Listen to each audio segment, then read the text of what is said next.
The tradition continues. Calvary Global to the world 24/7. Tradition continues. Calvary. A court in Finland has sentenced the controversial leader of a Nigerian secessionist movement to 6 years in prison after finding him guilty of terrorism-related charges.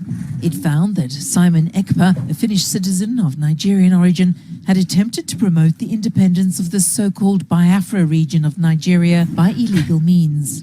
He heads the banned Indigenous Peoples of Biafra group, which allegedly has been responsible for killings and abductions of hundreds of people in Nigeria's southeast.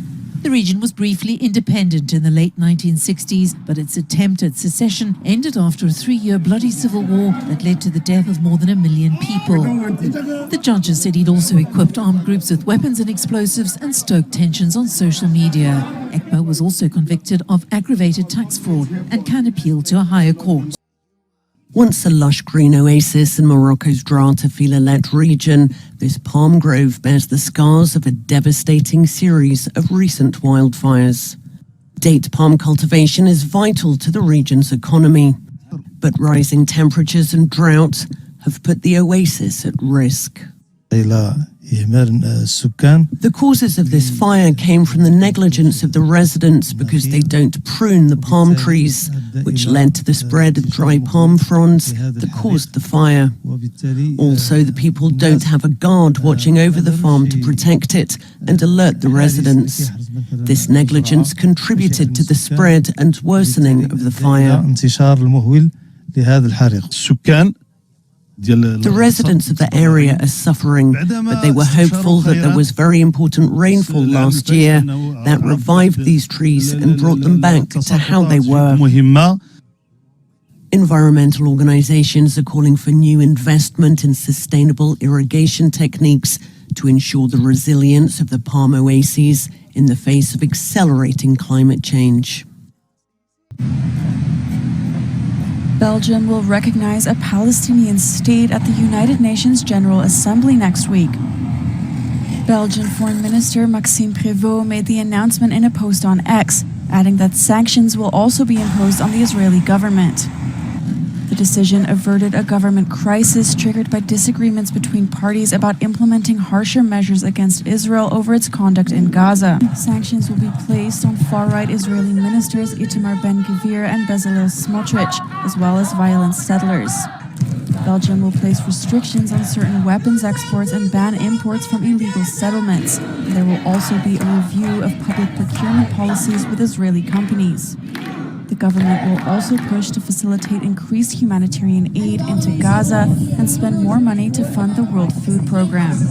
Israel began mobilizing tens of thousands of reservists on Tuesday as part of its plan to widen its offensive in Gaza City, which has sparked opposition domestically and condemnation abroad. The call-up announced last month comes as ground and air forces press forward in northern and central Gaza, striking several neighborhoods in Gaza City.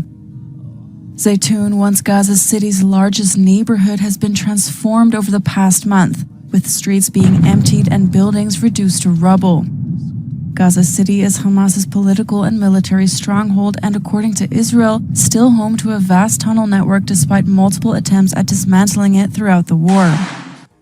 It is also one of the last refuges in the north of the Strip, where hundreds of thousands of civilians are sheltering, facing both danger from combat and famine. Meanwhile, criticism over the war in Gaza is growing. On Tuesday, a group of Israeli reservist soldiers declared that around 365 of them will not report for military duty. A warm welcome in Beijing as Chinese President Xi Jinping greets his Russian counterpart, calling him an old friend as bilateral talks begin. Ties between Russia and China have grown closer, especially since Russia launched its invasion of Ukraine in 2022.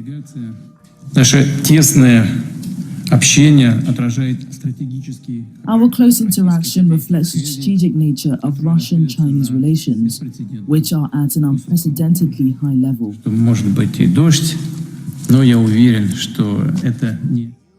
Xi has cast China as a stable partner, even while Trump-era tariffs disrupt global trade ties. China and Russia have remained true to their original aspirations and stayed the course, achieving fruitful cooperation across various fields. China is willing to work together with Russia to support each other's national development and revitalization, firmly uphold fairness and justice, and promote the building of a more just and equitable global governance order. The Beijing talks set the stage for a massive military parade Wednesday, marking 80 years since the end of World War II. China will be looking to showcase its latest military hardware,